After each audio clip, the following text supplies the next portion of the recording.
Hello everyone, আশা করি আপনারা সবাই ভালো আছেন। তো আজকে আমরা শিখব হচ্ছে গিয়ে ফাইনাল এবং কনস্ট্যান্ট কিওয়ার্ড সম্পর্কে। সো ফাইনাল এবং কনস্ট্যান্ট কিওয়ার্ড আসলে কি?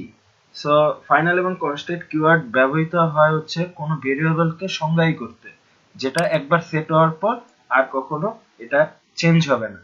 তো ফাইনাল এবং কনস্ট্যান্ট কিওয়ার্ড প্রায় সিমিলার।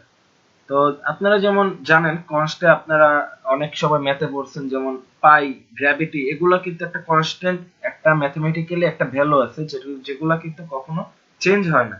তো নন চেঞ্জেবল।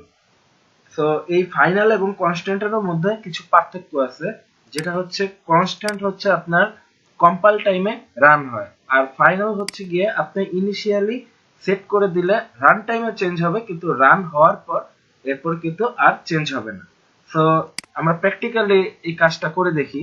তো ফার্স্টে আমরা একটা নর্মাল ভ্যালু নেব, যেটা ইন্টিজারই নেই, ইন্ট এক্স নিলাম, এক্স এর ভিতরে আমরা 10 দিলাম, ঠিক আছে। দেন এক্স এর ভিতরে আমরা আরেকটা ভ্যালু দেব, যেটা হচ্ছে 20। এটা আমরা প্রিন্ট করে দেই, এক্স, এক্স এর ভ্যালুটা দেখাবে। তো এখানে আমরা কি করছি, এক্স এর ফার্স্ট একটা ইন্টিজার ভ্যালু নিছি 10, যেটা এক্স এর মধ্যে রাখছি, সেই এক্স এর ভিতরে আবার 20 ঢুকাই দিছি, তাহলে 10টা বাদে কিন্তু এখন এক্স এর ভিতরে 20। সো রান করলে 20 আসার কথা। সো আপনি এখানে দেখতে পারতেছেন 20। তো এই জিনিসটাই আমি যদি ফাইনালে করে দিই, এটা যদি ফাইনাল করে দিই, তাহলে কি হবে? তো আপনি ফাইনাল করার পর আপনি কিন্তু দেখতে পারতেছেন এক্স এর এখানে কিন্তু একটা ইরর দিছে, যে এই যে এখানে দেখুন যে the final variable x can only be set once time, এটা একবারই সেট হতে পারবে, এরপরে আর সেট করা যাবে না। তো এখন চলেন আমরা কনস্টটা নিয়ে দেখি। তো কনস্ট্যান্টটাও যদি আমরা সিমিলারলি কাজটা করতে যাই, যেমন ডাবল একটা ভ্যালু নেই, এর নাম দিলাম হচ্ছে গিয়ে পাই ইকুয়ালস টু 3.1416, ঠিক আছে। সরি, সেমিকোলন দিতে হবে। তো এখানে আমি পায়ের ভিতরে রাখবো হচ্ছে গিয়ে 4.44 সামথিং। দেন এটাকে আমি জাস্ট প্রিন্ট করে দেব কনসোলে।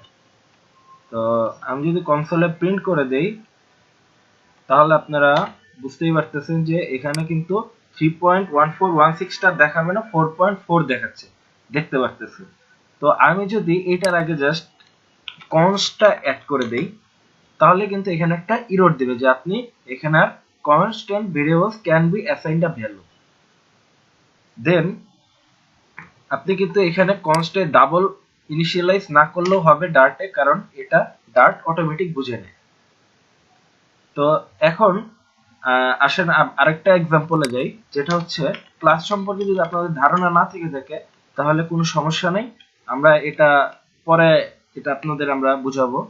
তো আমি ক্লাসের নাম দিলাম হচ্ছে ধরেন এক্স নাম দিলাম।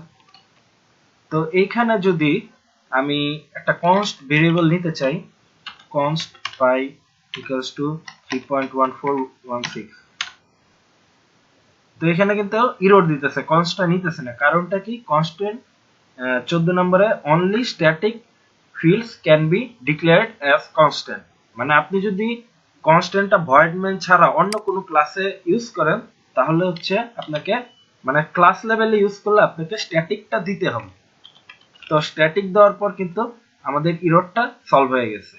তো এটাই ছিল আজকে ফাইনাল এবং কনস্ট্যান্ট কিওয়ার্ড সম্পর্কে। যদি ভিডিওটা ভালো থেকে লেগে থাকে, অবশ্যই লাইক এবং সাবস্ক্রাইব করে পাশে থাকবেন। Thanks for watching my video.